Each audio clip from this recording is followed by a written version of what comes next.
Hey everybody, my name is Guneet, and on behalf of Canam Network's audience and everybody out there, I would like to welcome Brian today. He had a social media identity called Too Close to Call, and everybody knows Brian. So, Brian, thank you for coming and talking to us. Well, thank you for having me. It's always a pleasure to be here. Awesome, thank you.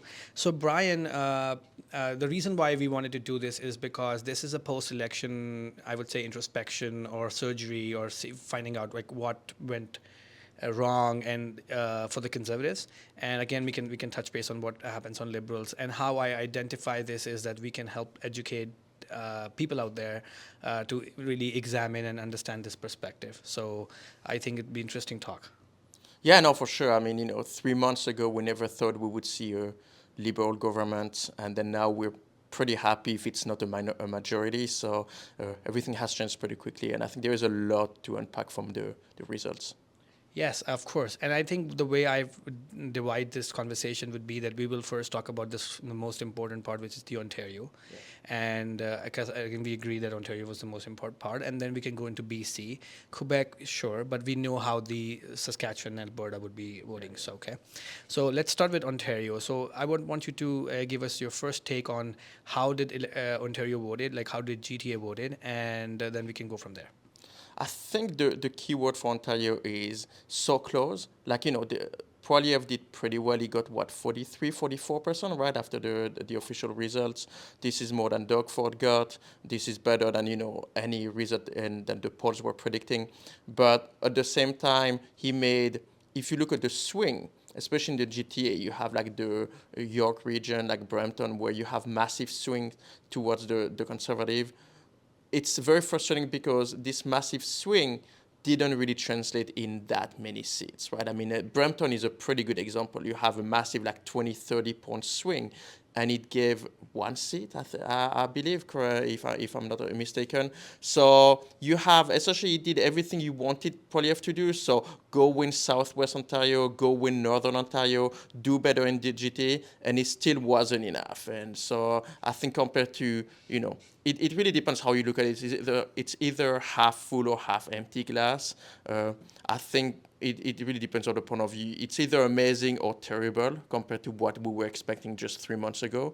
But objectively, if you look, you have people who only look at the seats, and you have people like me who look at the seats, but we also look at like the votes and other things. So I think if you look at everything, it's a pretty good performance, and he did what he had to do. It's just that this time he was going against a wave that was really, really difficult to prevent. Well, I think we will talk about like we can dissect this for now, and I think for the reason why I wanted to put in perspective because we both agree, and I think we're educated enough to know that we are living in a new Westminster style like democratic process where the vote percentage does matter at certain point, but also the ridings matter a lot.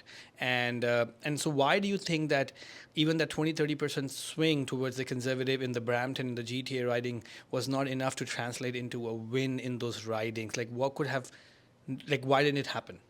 Yeah, so I think essentially we saw two things, right? Thanks to this swing, especially in the GTA, we have now a conservative vote that is much more efficient. So now they don't need to win the popular vote by like multiple points to get more seats.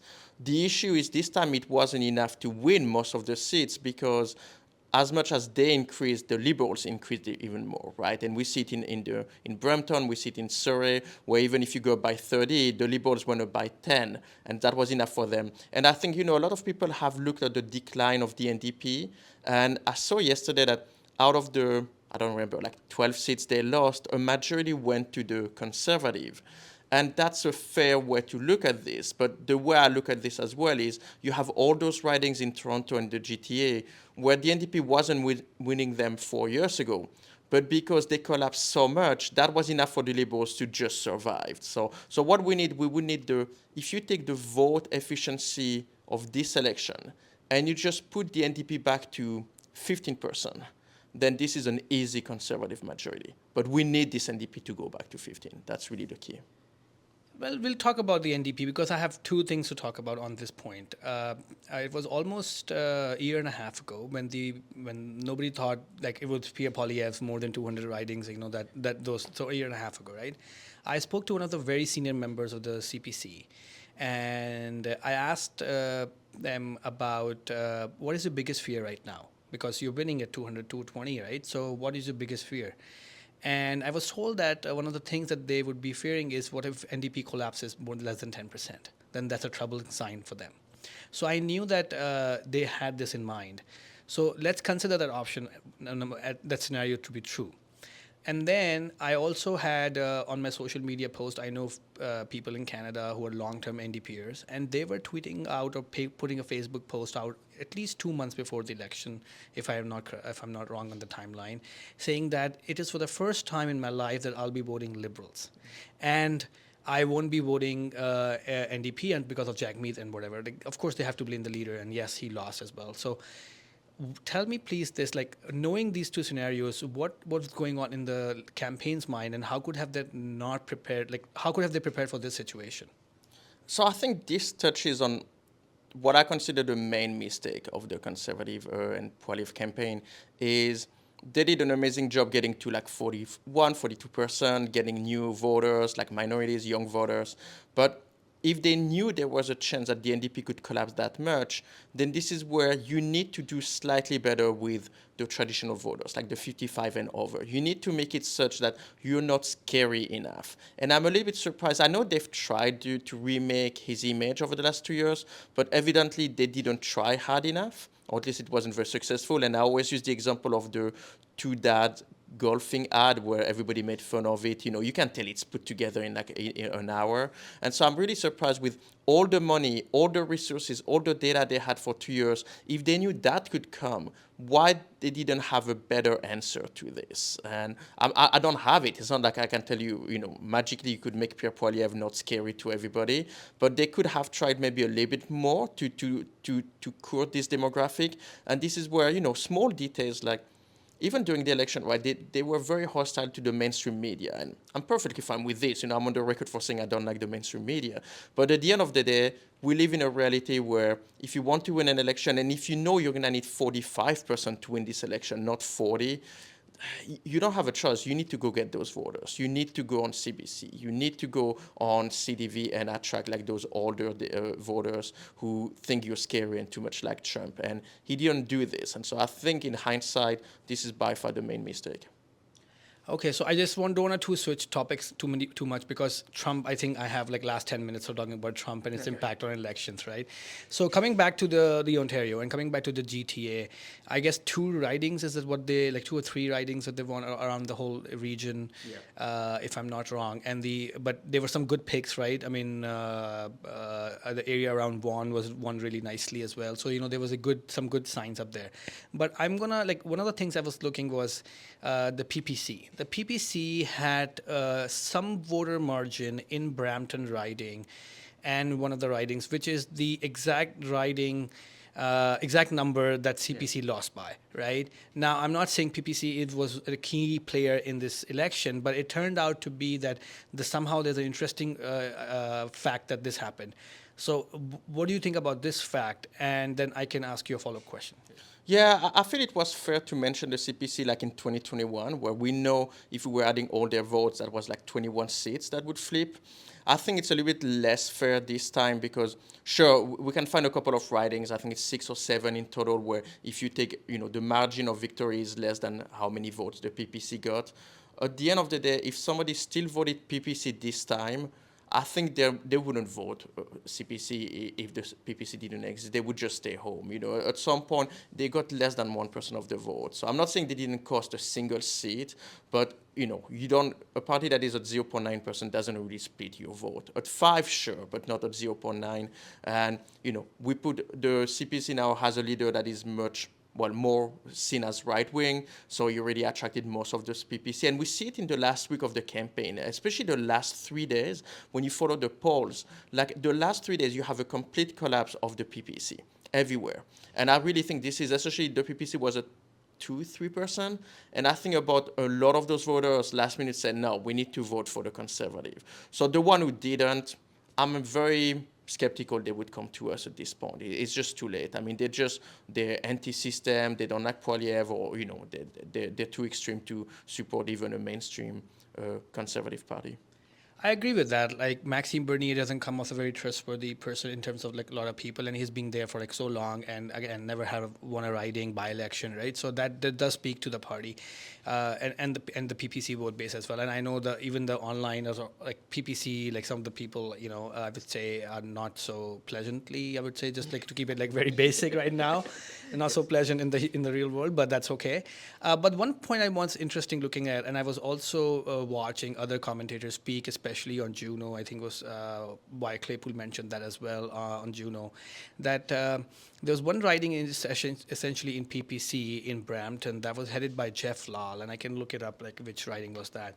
And I know that it was mentioned on that podcast that Jeff Lal was earlier was a CPC nominee, and then he got abruptly kicked out of the party.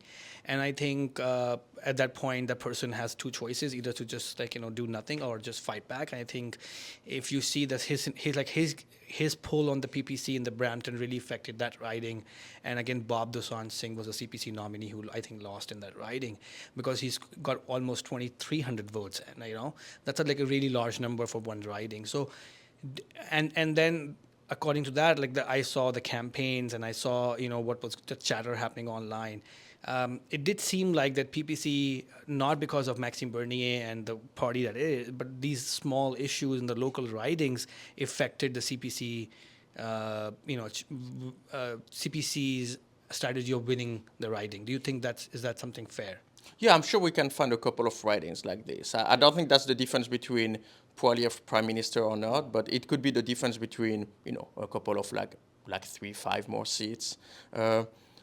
At the end of the day, I personally, even if they split and they cost the Conservative a couple of votes, I would welcome the PPC staying or as a party, because I think in terms of the Overton window and policies, they have it's nice to have a party that is actually more to the right of you. Actually, my conspiracy theory is I actually think Poilievre should have tried to get Bernier to the debate. That would have been good for him to have somebody to his right and to be like, see, that's actually what crazy right looks like. And so I'm not, because I think we seriously need to remind people that Poilievre isn't far right, the CPC isn't far right. So let's go show them what an actual extreme party is. And so in that regard, I hope, even if if on a seat by seat basis, they will cost always a few seats.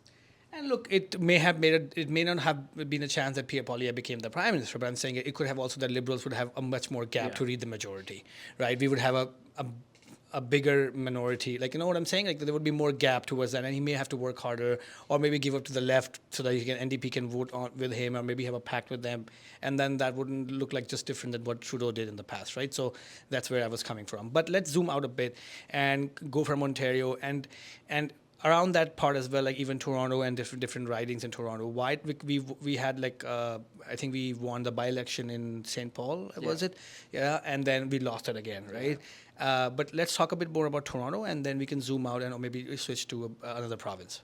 Yeah, Toronto, there is not much. I mean, the collapse of the NDP and the realignment with the Trump and Carney, those two events, really, we could tell, it's the same as the west side of Vancouver. We knew those ridings were going to be even more red than usual. This is why I'm so proud, of Roman Barber. I mean, he managed to win a seat in Toronto in this election. I mean, not only nobody has won a seat in a general election since 2011, right? And so, but he managed to do it in an election where really urban progressives were all rallying behind Carney. So I think it's a pretty sad state of affairs for the NDP to think that the Conservative won seats in Toronto before they did. They tried so hard for years and years to win Davenport and others, and they're very useless as a party. So Toronto itself, not much to say. We knew it was going to be super, super red.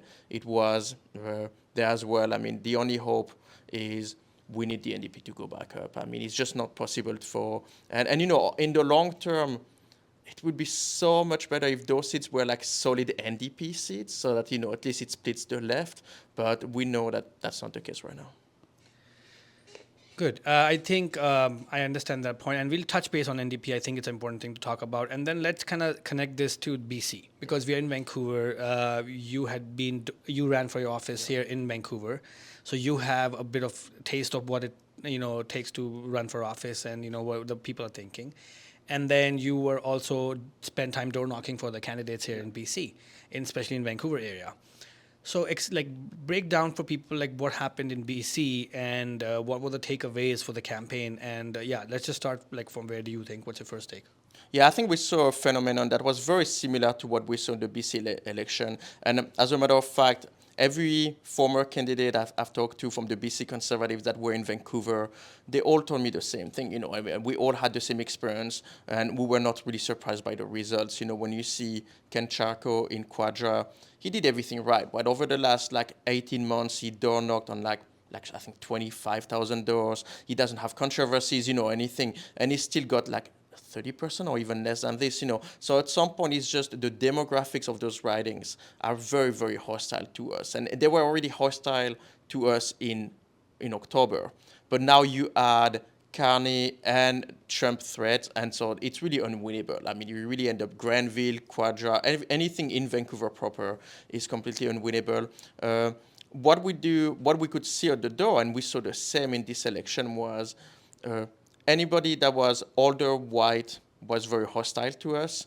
Everybody that was younger, male, and especially if they were non-white, much more sympathetic to us. I door knocked one evening in Burnaby North, and that was, it's a lot of older Italian immigrants and minorities out there. And so, yeah, every time we had those people, the answer was pretty good objectively for Burnaby. I'm just putting, if people know politics in BC, just 10 years ago, the idea of the Conservative doing decently in Burnaby was unthinkable. But so we really see, we need to forget anything on the west side of Vancouver.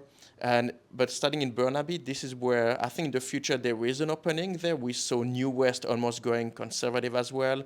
And obviously after that you have the minority area, right? Richmond, we knew it was going to be better.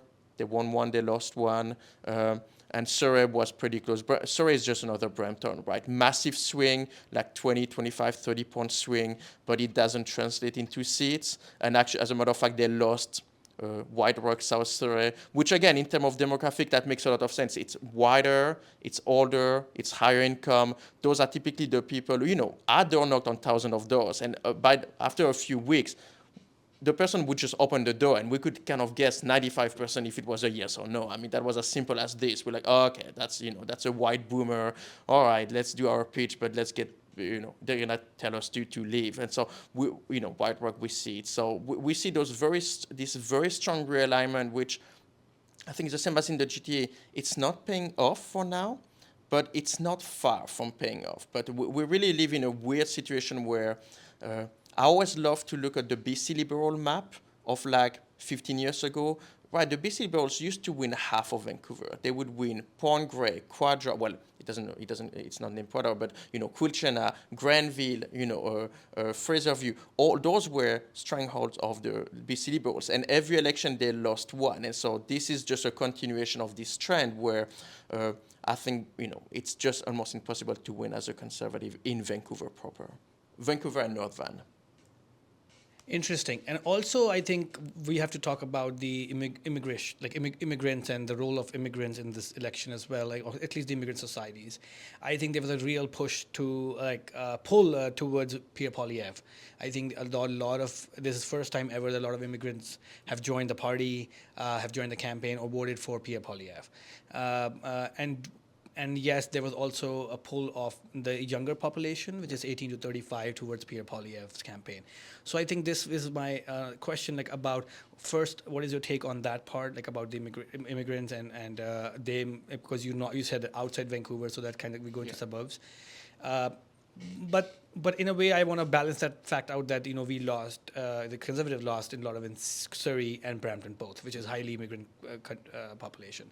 So that's one I want to point out. And then my second question would be basically, we'll go into what worked for the campaign and what didn't work for the campaign after that. Yeah, so I mean, in BC we mostly have two main group of immigrants, right? It's going to be Chinese or South Asian. So Chinese, they were traditionally with the Conservative until 2021. Then in 2021, Richmond went completely, and we know the Chinese areas went red, mostly because of COVID and foreign interference. So I think on this demographic, I think Poilievre went back to 2019 level. So you win them, you maybe a little bit less. I mean, dominant, but not as dominant as we used to be there. The big story is the South Asian, right? Surrey, for the longest time, and if you look after 2021, that were actually some of the safest ridings, right? When we go back like a year ago and we had those crazy polls and they were showing like the Conservative at 250 seats, they were sometimes winning everything in BC except one Surrey Centre or Surrey Newton, right?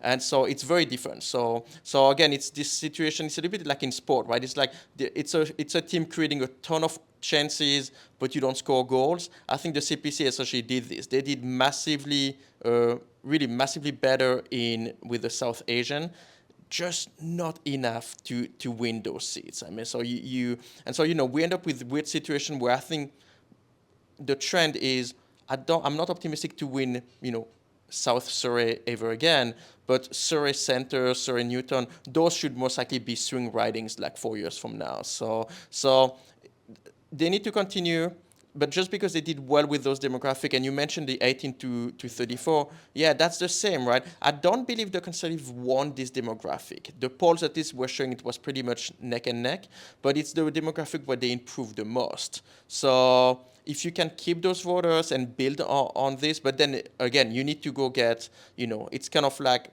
painful to see the one election where you get immigrants and young people, and you get them finally and massively, and somehow you lose the people you used to have, like the high-income older people. So try to go get them back, but is it possible? You know what I mean? Is it possible to go get them back and keep the young people? It's a difficult, especially with housing. It's a very difficult coalition to keep.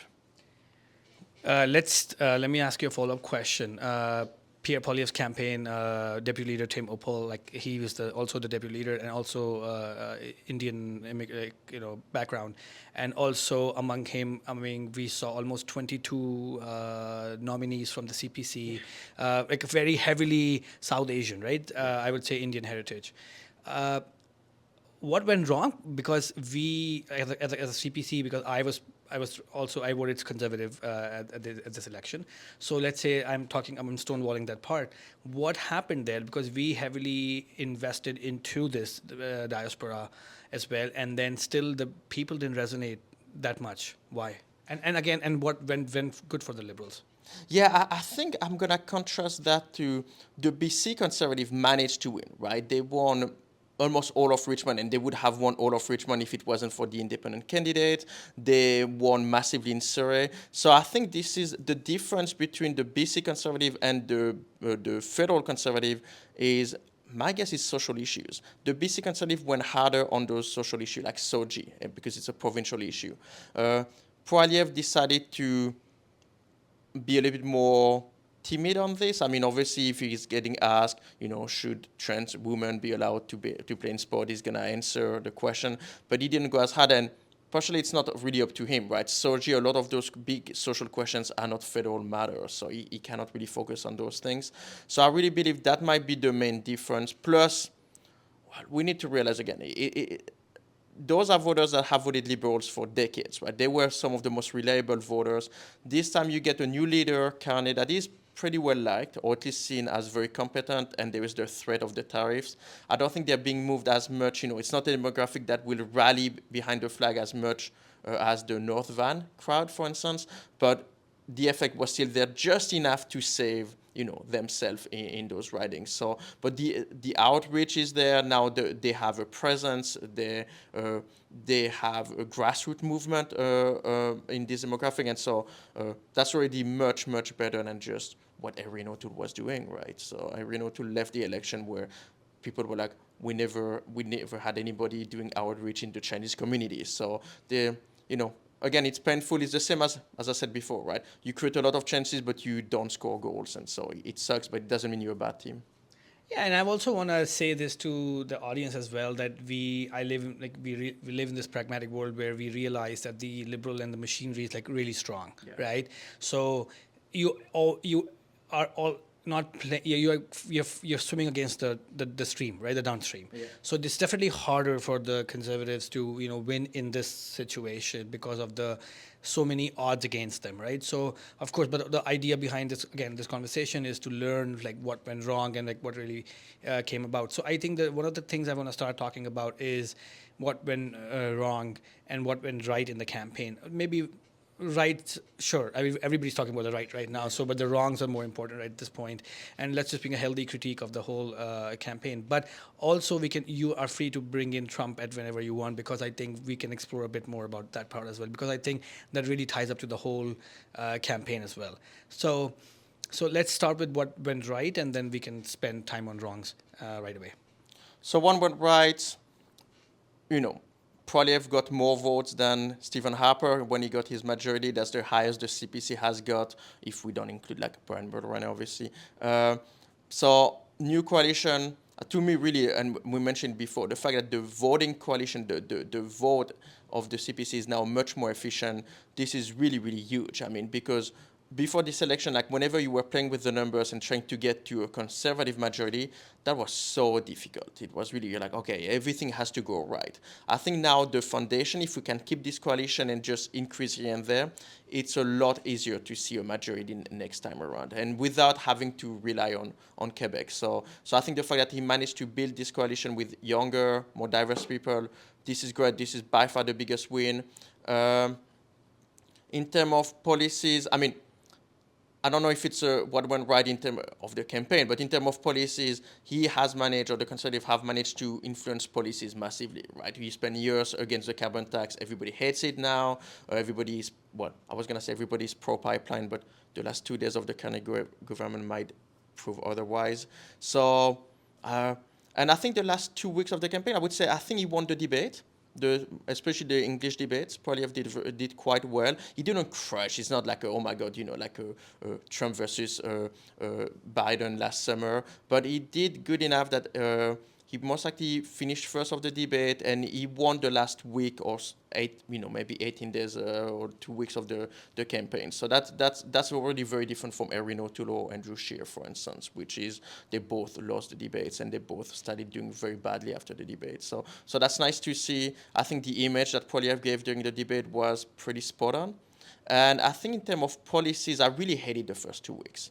The last 2 weeks of the campaign were much better, much more focused on crime, on other issues. The first week was all about like tax cuts and whatnot. I was like, nobody cares, So won the new coalition, won the debates, and created a new movement. That's really what went right.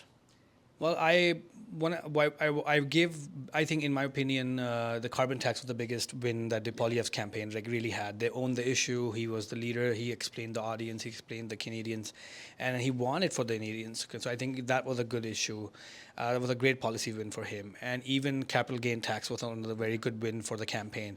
How much do you credit the gain of the Conservatives that you just mentioned about the base and base being that motivated or growing the base?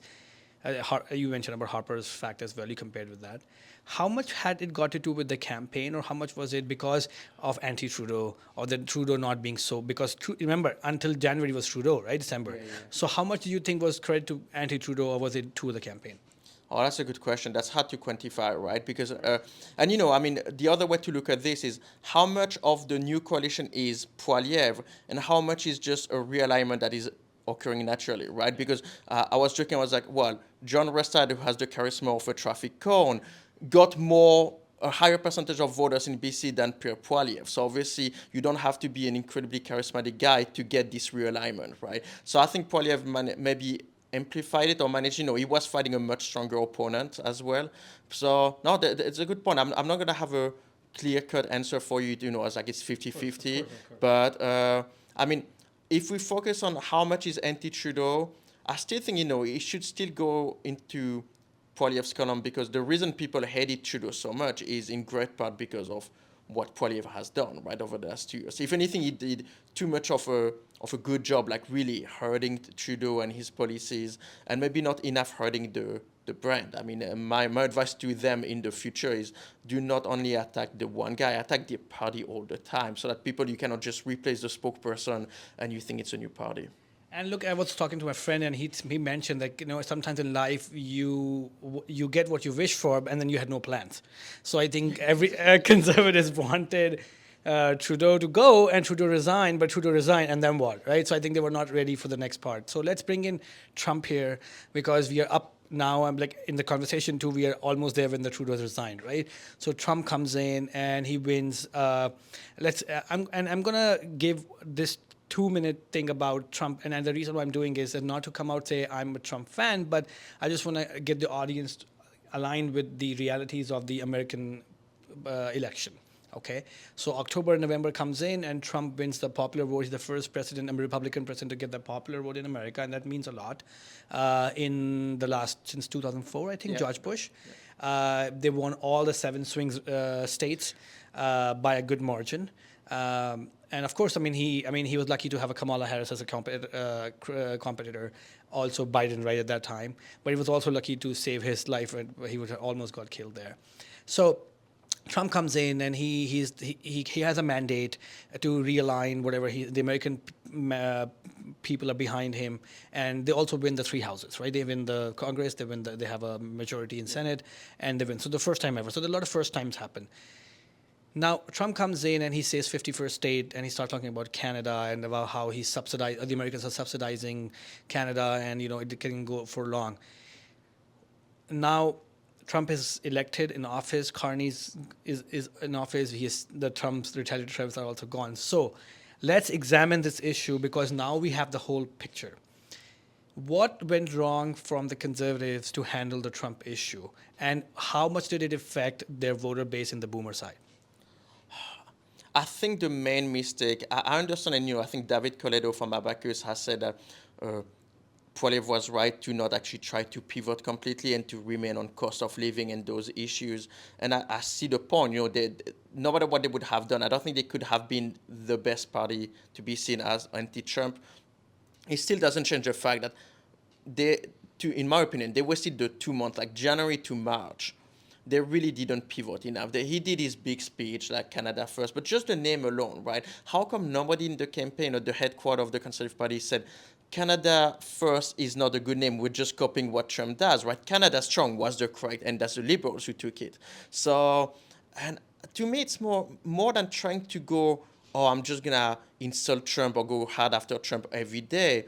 He could just have repositioned most of his policies as, why that would help against what Trump is doing, right? We need to have more economic resiliency and these type of things. But for instance, when I went to the rally in the second week in Surrey, he didn't do this. He gave a speech that was exactly the same, as if Trump wasn't president, as if Trump was not threatening, to annex us and whatnot. And so I think there was they were kind of tone deaf on this, and it didn't require a massive shift in their communication, but they really gave me the feeling that they had fine-tuned perfectly their message, right? I mean, for the last 18 months, they had done the research, every word was perfectly chosen, and they never planned for plan B. And so that's really the mistake, the fact that they didn't really know what to do. And I think it took them about 2 weeks of the campaign to finally know. But even there, right, I mean, you mentioned that the retaliatory tariffs are not there. That was announced during the campaign. I don't remember the Conservative Party making a big deal out of this. They should have been you're saying elbows up and all of this stuff, but you're already removing the tariffs. You're phony. And so I don't think it went hard enough. I was losing my mind in February, right? I mean, when he was still doing his rallies about axe the tax, I went door knocking multiple times here, and for the first 2 weeks, when we had the flyers, the main thing on the flyer was still axe the tax. And I was like, what are we even doing, guys? I mean, this is embarrassing. We literally know that people credit Carney for axe the tax, so that shouldn't be on the flyer at all. And I was like, what are you doing? This is just incompetence, right? So I think this is more it's small details like this more than, I think if you look objectively at his message, that was fine. He never said, oh yeah, we should become the 51st state or anything. People who say this type of things, they're just bad faith liars. But overall, it's the small detail of communication, how you reach out to, and you say how much it hurt. It hurt massively.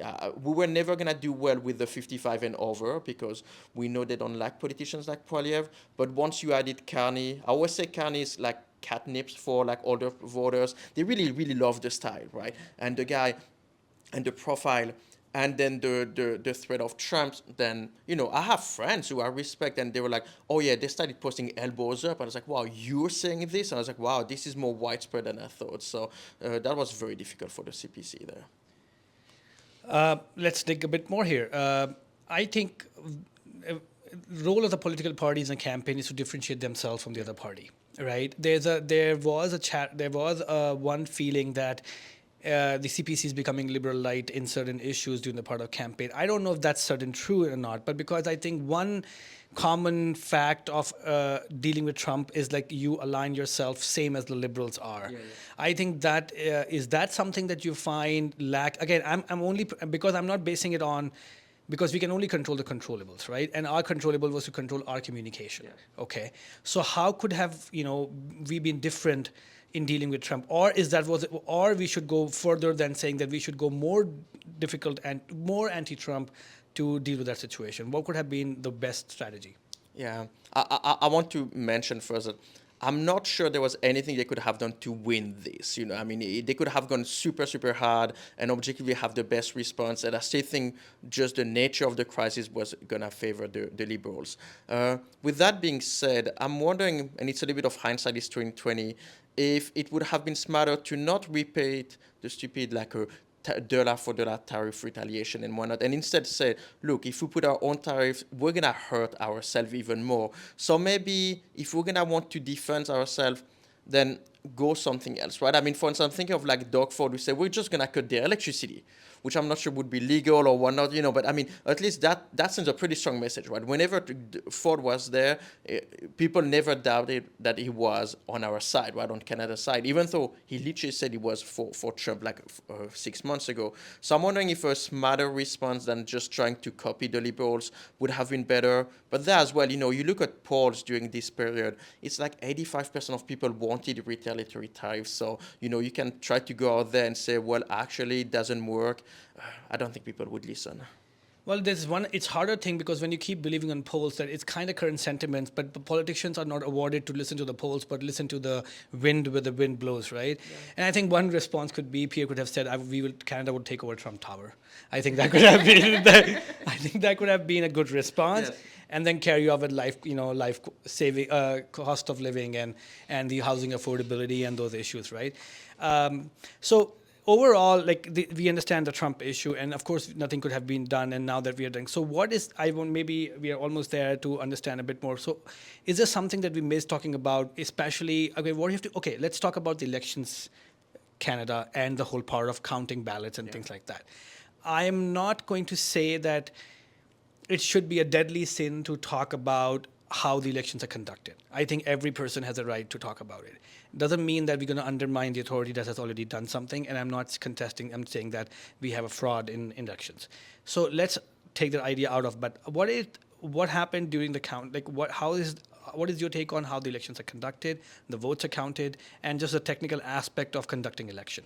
Yeah, no, and I'm sorry that exactly. It's frustrating, but because some people, as soon as you mention any errors made by Elections Canada or Elections BC last fall, then people jump that, oh, you're an election denier. But that's not the case. We have very legitimate concerns, right? Obviously, we have crazy example like in Terrebonne where you win by one vote, but then we know they send the wrong postal code to some mailing ballots, so now you're not even sure who actually won.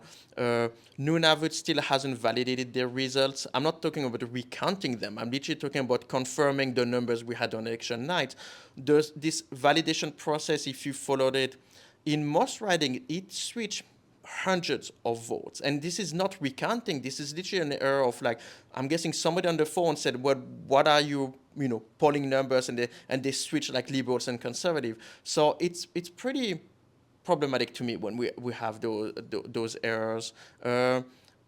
We also have the errors, I think, of, in general, I think we should increase the threshold to have a recount, because now we're realizing that errors are more likely to happen than we thought, and it's fine, we're counting by hand.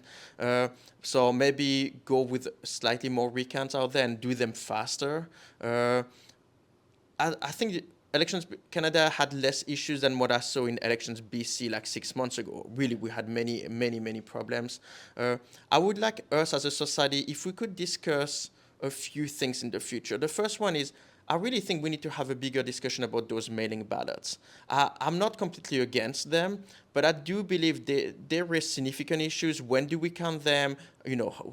How do we send them and whatnot? How do we verify who's voting? I think we have never had this conversation. And every time you try, somebody will tell you you're just trying to disenfranchise people, like in the States. And so it's frustrating. I also think that, honestly, we should be looking into, can we count the vote with a machine? I'm not saying to vote electronically, but a little bit what elections BC didn't work perfectly. But the idea is, you have a physical paper ballot, but you just put it in a machine so that it's not people counting. And if we could avoid those mistakes, because we now have like half a dozen ridings decided by like 10 or 12 votes. If I were one of those candidates, I wouldn't be 100% sure I lost. If you told me you lost by 12 votes, I'm not sure. It could literally just be an error out there. It could be, some fraudulent votes out there or something like this. So it's getting problematic. To be fair, and I would be unpopular on the right. I think, to me, when I see those things, it just shows me that we don't have a good electoral system. If we had some sort of proportional representation, then those 12 votes here or 12 votes there wouldn't be as important anymore. You know what I mean? Because we would represent the will of the people better. But that's for a conversation to be had later. But yeah, we should have a conversation. It should be possible to say, look, mistakes were made. Like, Elections Canada has recognized that they literally forgot 800 ballots at a home, right? And so those ballots cannot be counted. Again, if you lost this riding by 25 votes, how do you feel? And so that's not being an election denier. That's not saying, and we're not saying that they're doing it on purpose or anything. But we had a pretty good example, again, Terrebonne, right? When they did the recount, something like 65 ballots that had been rejected were not rejected anymore. And they almost all went to the Liberals. And so, if anything, the question isn't so much like, oh, this is rigged for the Liberals. It's more like, on election night, that was rigged for the Bloc Québécois. Who were the people who rejected those 65 ballots for most likely, dubious reasons? So can we go look into this and maybe make sure that now it's two people who will reject the ballots in the future, or there is somebody overseeing this? I don't know all the details, but obviously anybody saying that we do elections perfectly, I disagree. I honestly think we have pretty massive problems right now.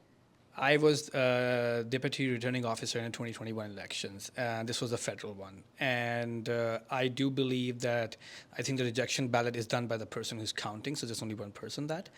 I also, not from because I've taken part in the election, but also if you see the mathematical data as elections are in itself, is there's always a chance of error and fraud just because the scale of the whole operations. I also believe that the population of BC or Canada is not that big enough that you cannot go 100% paper ballot and count by hand.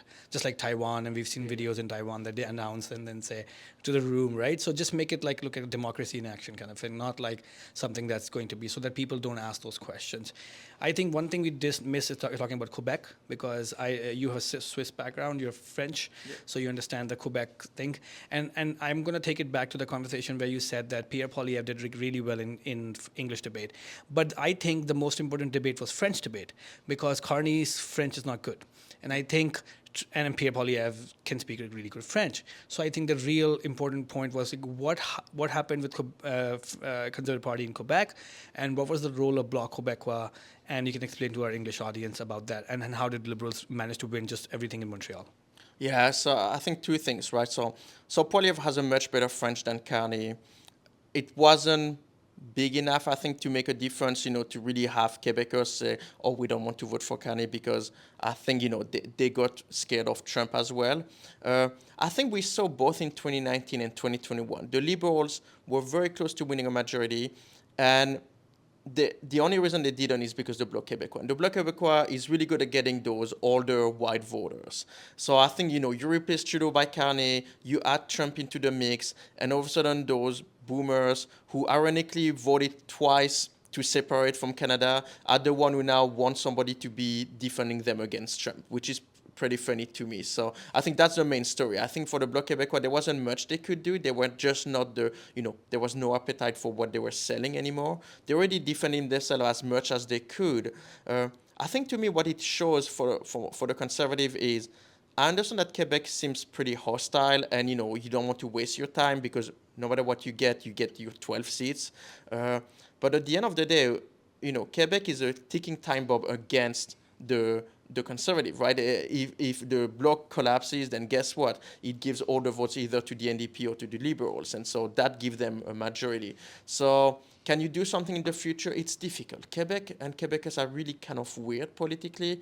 On some social issues, they like to think themselves, as like, and I think they're more progressive, like economically, for instance. They don't want to cut the CBC on these type of things, but they're the same people who will 80% like we should just ban all Muslims. I'm joking, but essentially, they're like they have no problem being really extreme on some issues, but then they see problems like this guy is mean and not our politician. I don't know. I'm guessing your audience doesn't know it, but the provincial Conservative, the leader is Eric Duhem, and he used to do radio like in Quebec City, and he's much more like less aggressive when he talks than Pierre Poilievre. He wouldn't do the video of like I'm eating an apple and which one I'm talking about.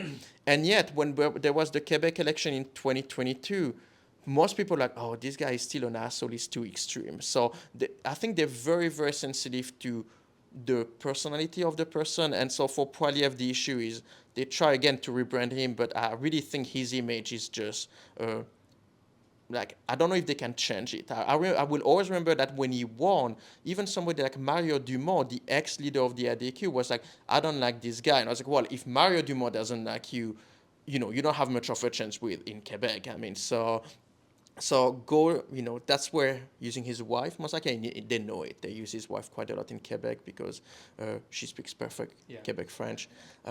But it's frustrating, right? I'm not sure what they can do.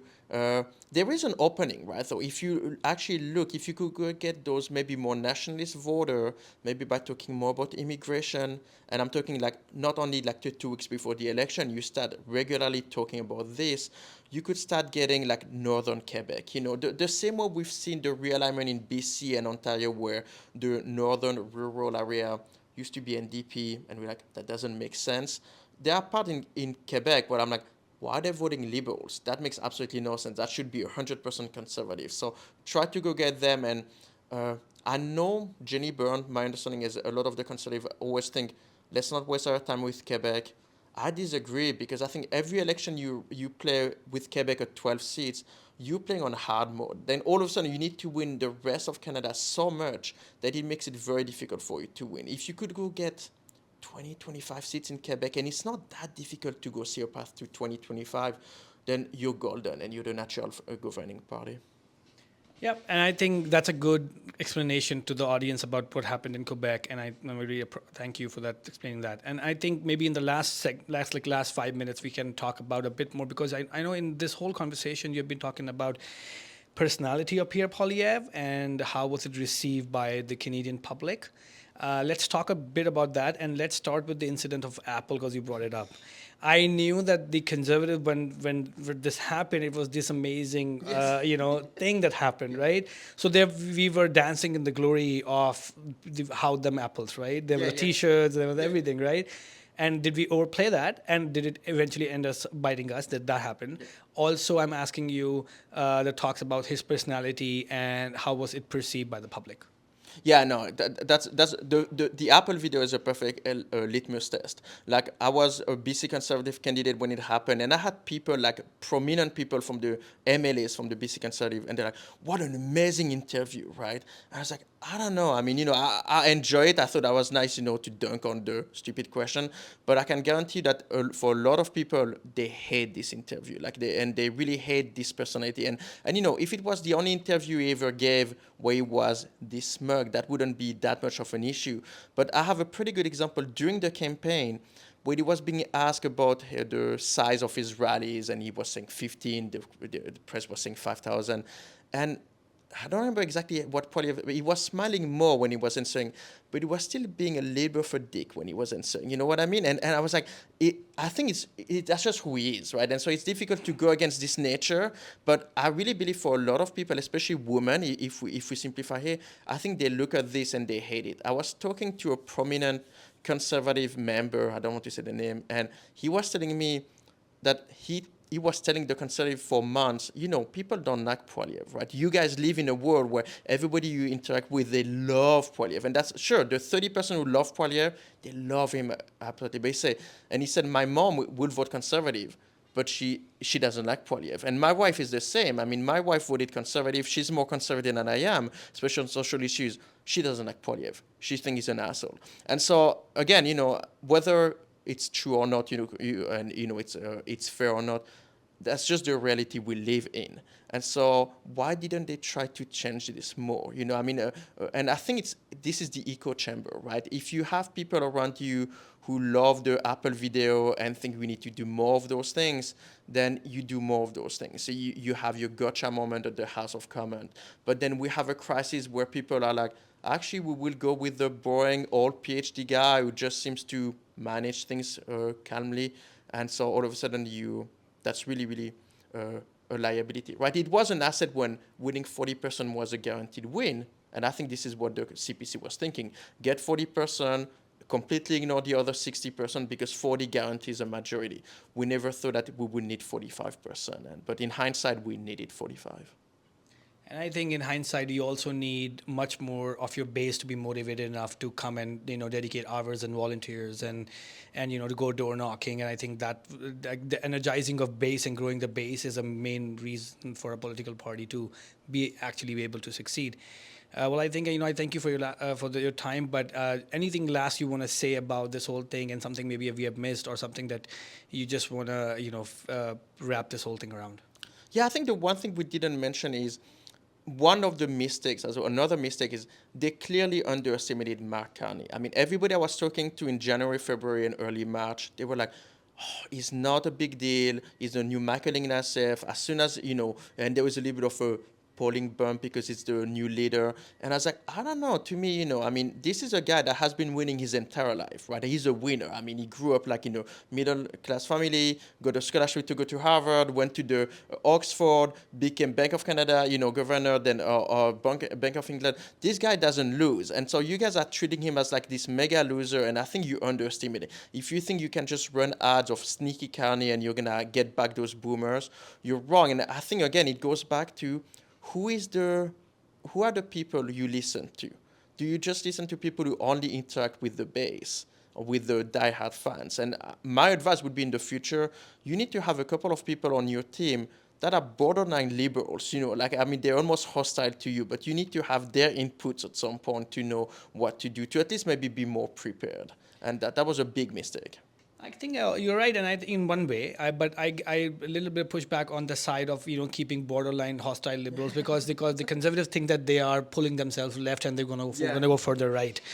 So I think the tendency of conservatives to push towards more right because they saw that they've lost too much ground in this country or in this province or in policy. So I think there's a urge for them to be more right and be more conservative in that way, and then there's a risk of going more liberal.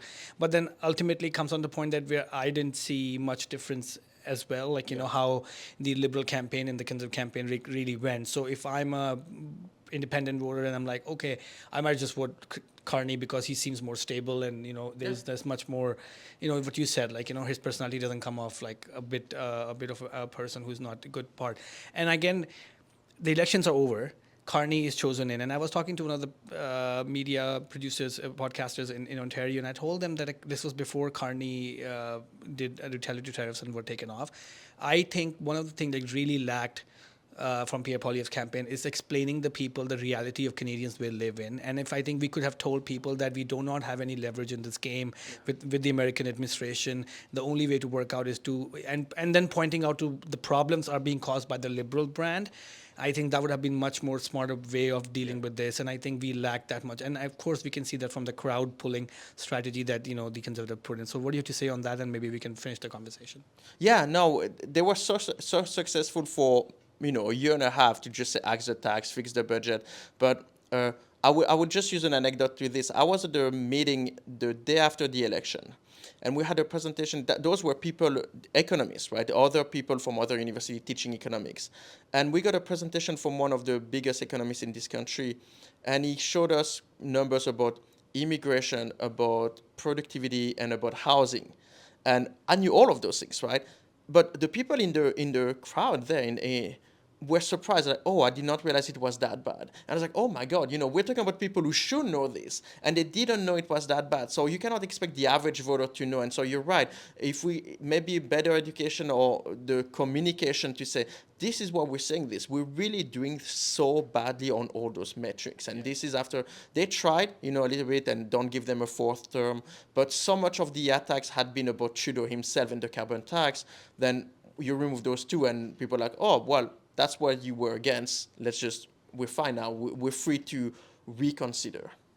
Okay, well, with that, I think it brings to end to our conversation. Thank you, Carbon Tax Brian, for being part of the campaign. I'm proud. I mean, I drive a Tesla, so if you guys can pay a carbon tax, I'm very happy. Awesome. Well, thank you for talking to us and our audience. You're welcome. Always a pleasure.